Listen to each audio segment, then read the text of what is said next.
हिंदवी स्वराज्याचे सरसंस्थापक छत्रपती शिवरायांना मानाचा मुजरा करतो। भारतीय राज्यघटनेचे शिल्पकार भारतरत्न डॉक्टर बाबासाहेब आंबेडकर यांना मानवंदना अर्पित करतो। आज आपली सगळी प्रक्रिया पार पाडण्याकरता या ठिकाणी उपस्थित झालेले गुजरातचे माजी मुख्यमंत्री आदरणीय रूपाणीजी, त्यांच्यासोबत आलेल्या भारताच्या वित्तमंत्री आदरणीय निर्मलाताई सीतारामनजी, आपले अध्यक्ष चंद्रशेखर बावनकुळेजी, माननीय विनोद तावडेजी, माननीय शिवप्रकाशजी, मंचावर उपस्थित असलेले सन्माननीय आशिष शेलारजी, प्रवीण दरेकरजी, या ठिकाणी आपल्या सहयोगी पक्षाचे जनसुराज्यचे विनय कोरेजी, त्याचप्रमाणे युवा स्वाभिमानचे रवी राणाजी, रासपचे रत्नाकर गुट्टेजी, आपल्याला ज्यांनी समर्थन दिलं ते एकमेव अपक्ष आमदार शिवाजी पाटील, भारतीय जनता पक्षाचे विधानमंडळातील माझे सर्व ज्येष्ठ सहकारी, कोर कमिटीचे सर्व सदस्य, माझ्या सर्व भगिनी आणि बंधूंनो, सर्वप्रथम आपल्या सर्वांचे मी आभार मानतो की आपण एकमताने या ठिकाणी विधिमंडळ गटाचा नेता म्हणून माझी निवड केली आणि ही निवड प्रक्रिया करण्याकरता या ठिकाणी आलेले माननीय रूपाणीजी आणि माननीय निर्मला सीतारामनजी यांचे देखील अतिशय मनापासून मी आभार मानतो। खरं म्हणजे आपल्या सर्वांना याची कल्पना आहे की यावेळची निवडणूक एक अतिशय ऐतिहासिक अशा प्रकारची निवडणूक राहिली आहे आणि या निवडणुकीचं विश्लेषण करायचं झालं तर मी असं म्हणेन की या निवडणुकीने एक गोष्ट आपल्यासमोर निश्चितपणे ठेवली आहे, ती म्हणजे एक है तो सेफ है आणि मोदी है तो मुमकिन है। मोदीजींच्या नेतृत्वामध्ये देशामध्ये विजयाची मालिका ही लोकसभेनंतर पुन्हा एकदा हरियाणापासून सुरू झाली आणि महाराष्ट्राने जे मॅन्डेट या ठिकाणी आपल्याला दिलेलं आहे, खरं म्हणजे महाराष्ट्राच्या जनतेला मी साष्टांग दंडवत घालतो, अशा प्रकारचं मॅन्डेट महाराष्ट्राच्या जनतेने आपल्याला दिलेलं आहे।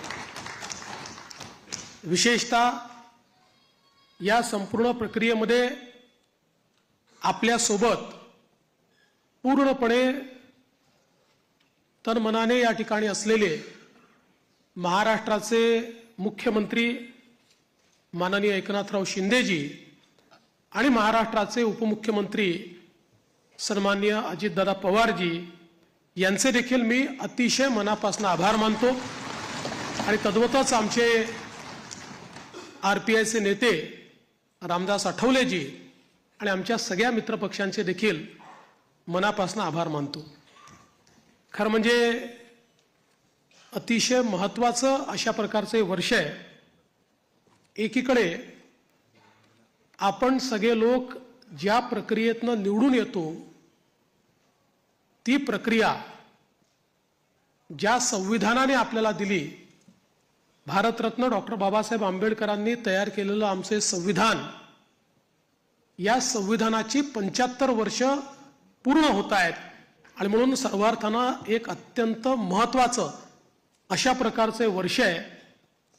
कारण आपल्याला कल्पना आहे की देशाचे प्रधानमंत्री माननीय मोदीजी हे देखील नेहमी सांगतात की कुठल्याही ग्रंथापेक्षा, धर्मग्रंथापेक्षा माझ्याकरता भारताचं संविधान सगळ्यात महत्त्वाचं आहे आणि एक असं संविधान की ज्या संविधानाने प्रत्येक भारतीयाला जगण्याचा, मोठं होण्याचा, समृद्ध होण्याचा अधिकार दिला आणि भारताला जगातले एक उत्तम राष्ट्र म्हणून प्रस्थापित करण्याचं काम केलं, अशा या संविधानाच्या 75 वर्ष पूर्ण होणाऱ्या अमृत महोत्सवी वर्षात पुन्हा एकदा या ठिकाणी आपण सरकार स्थापन करतोय। दुसरं, आपल्या सर्वांना कल्पना आहे की ज्यांनी समस्त हिंदुस्थानामध्ये मोगली आक्रमणानंतर आमची श्रद्धास्थानं जी उद्ध्वस्त झाली होती, त्या सर्व श्रद्धास्थानांचं पुनरुज्जीवन केलं, त्या राजमाता अहिल्यादेवी होळकर यांचंही 300वे जयंती वर्ष हेच आहे। त्यामुळे मला असं वाटतं की ही देखील एक अत्यंत महत्त्वाची गोष्ट आहे।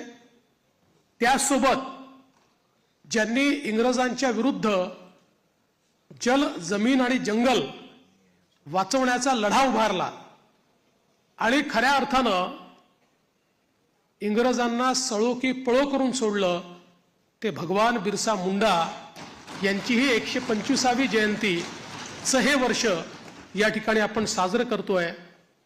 आणि अर्थातच आपल्या सर्वांचे लाडके नेते, ज्यांनी नवभारताची संकल्पना मांडली, जिची मुहूर्तमेढ केली, आज मोदीजींच्या नेतृत्वात जो नवभारत तयार होतोय त्याचा पायवा ठेवणारे श्रद्धेय अटल बिहारी वाजपेयीजी यांचं देखील हे 100वे जयंती वर्ष आहे।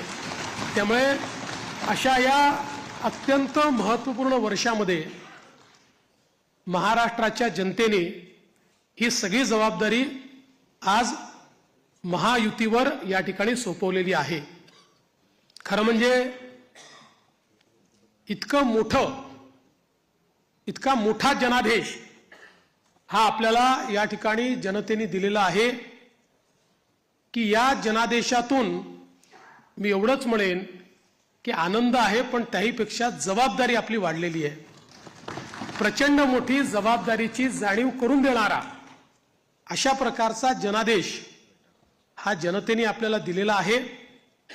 आणि विशेषतः आपल्या लाडक्या बहिणी असतील, आपले लाडके भाऊ असतील, आपले लाडके शेतकरी असतील, आपले लाडके युवा असतील, या सगळ्यांनी आणि समाजातल्या दलित, वंचित, ओबीसी, आदिवासी सगळ्यांनी जो जनादेश आपल्याला दिलेला आहे, त्या जनादेशाचा सन्मान राखण्याचं काम हे आपल्याला करावं लागणार आहे। आणि म्हणून निश्चितपणे आपली प्राथमिकता आपण सुरू केलेल्या योजना आणि आपण दिलेली आश्वासनं ही पूर्ण करणं, याच्याकडे आपली प्राथमिकता तर असेलच, पण त्यासोबत महाराष्ट्राला पुढे नेण्याकरता, महाराष्ट्राला सर्व आघाड्यांवर पहिल्या क्रमांकावर आणण्याकरता आपल्या सर्वांना या ठिकाणी सातत्याने कार्यरत राहायचं आहे।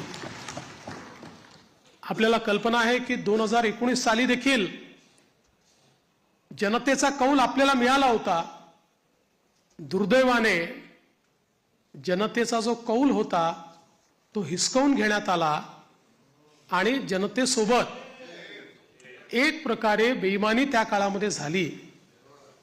मी काही त्या इतिहासामध्ये जाऊ इच्छित नाही, एक नवीन सुरुवात आपण करतोय, पण या गोष्टीचा निश्चित उल्लेख करेन की सुरुवातीच्या 2.5 वर्षामध्ये ज्या प्रकारे वेगवेगळ्या पद्धतीनं आपल्याला त्रास देण्यात आला, आपल्या आमदारांना त्रास देण्यात आला, नेत्यांना त्रास देण्यात आला, अशाही परिस्थितीमध्ये मला या गोष्टीचा अभिमान आहे की 2.5 वर्षात एकही आमदार आपल्याला सोडून गेला नाही।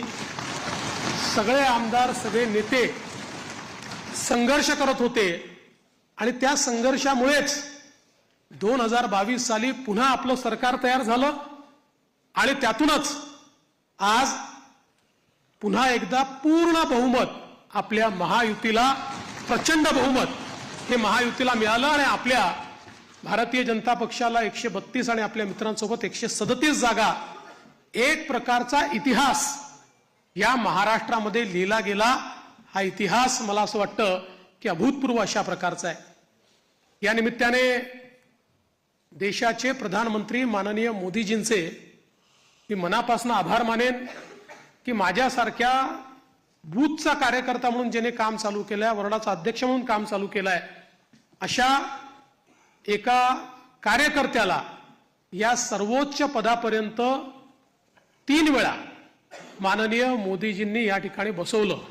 अर्थात त्यातला एकदा 72 तासाकरताच होतो, पण तरी देखील टेक्निकली होतो. त्याच्यामुळे 3 वेळा मला महाराष्ट्राच्या मुख्यमंत्री पदावर बसण्याचा मान सन्मान त्यांनी दिला. हा पक्ष ज्या प्रकारे त्यांच्या नेतृत्वात मोठा झाला, त्यातूनच सामान्य कार्यकर्त्यांना वेगवेगळी त्या ठिकाणी पदं मिळाली, चांगली पदं मिळाली, आपल्याला काम करण्याची संधी मिळाली. म्हणून मी आदरणीय मोदीजींचं मनापासून या ठिकाणी त्यांचे आभार मानतो. पक्षाचे राष्ट्रीय अध्यक्ष आदरणीय JP नड्डा साहेब यांचे देखील अतिशय मनापासून आभार मानतो. आणि त्याचसोबत ज्यांनी या संपूर्ण निवडणुकीमध्ये अतिशय ताकदीनं महाराष्ट्रामध्ये आपल्यासोबत तळ ठोकून कार्यकर्त्यांमध्ये ऊर्जा निर्माण केली आणि या निवडणुकीत अत्यंत ताकद आपल्या सर्वांना दिली, ते देशाचे गृहमंत्री माननीय अमितभाई शहा यांचे देखील आभार मानतो. आणि भारतीय जनता पक्षाचं जे शीर्षस्थ नेतृत्व आहे, त्या सगळ्या नेत्यांचे या ठिकाणी अतिशय मनापासून मी आभार मानतो. आणि विशेषतः वेगवेगळे राज्यातल्या ज्या कार्यकर्त्यांनी नेत्यांनी आपल्याला मदत केली, त्यांचे देखील मी अतिशय मनापासून आभार मानतो. प्रदेशाध्यक्ष बावनकुळेजी यांच्या नेतृत्वात महाराष्ट्र भाजप हा पूर्ण ताकदीने या ठिकाणी मैदानामध्ये होता आणि त्यामुळेच हा विजय आपल्याला या ठिकाणी मिळालेला आहे. त्याबद्दल भारतीय जनता पक्ष महाराष्ट्राच्या संपूर्ण टीमचं मी मनापासून अभिनंदन करतो, आभार मानतो. आणि अर्थातच तुम्ही सगळे लोक आहात म्हणून मी इथे आहे. तुम्ही नसतात तर मी इथे नसतो. त्याच्यामुळे तुमचे सगळ्यांचे मनपूर्वक आभार मानत असताना पुढची वाट ही आपल्याला अपेक्षा पूर्ण करण्याकरता संघर्षाची आहे.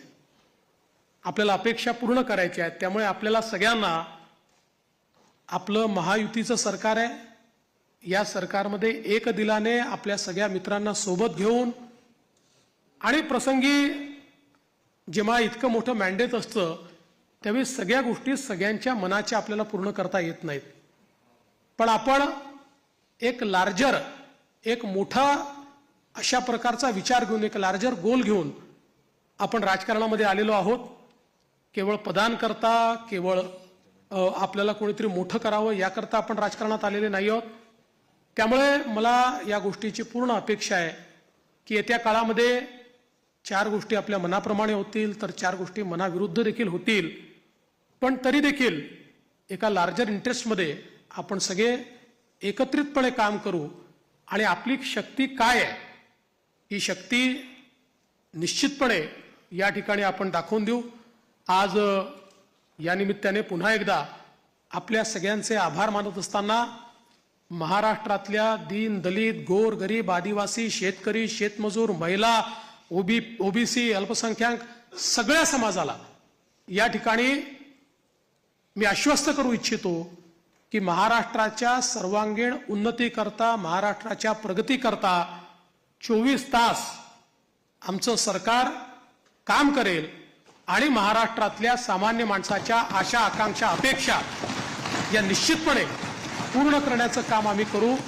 पुन्हा एकदा आपल्या सर्वांचे आभार मानतो. माननीय देशाचे पंतप्रधान नरेंद्र मोदीजी यांचे मनापासून आभार मानतो आणि माझं बोलणं संपवतो. धन्यवाद. जय हिंद, जय महाराष्ट्र.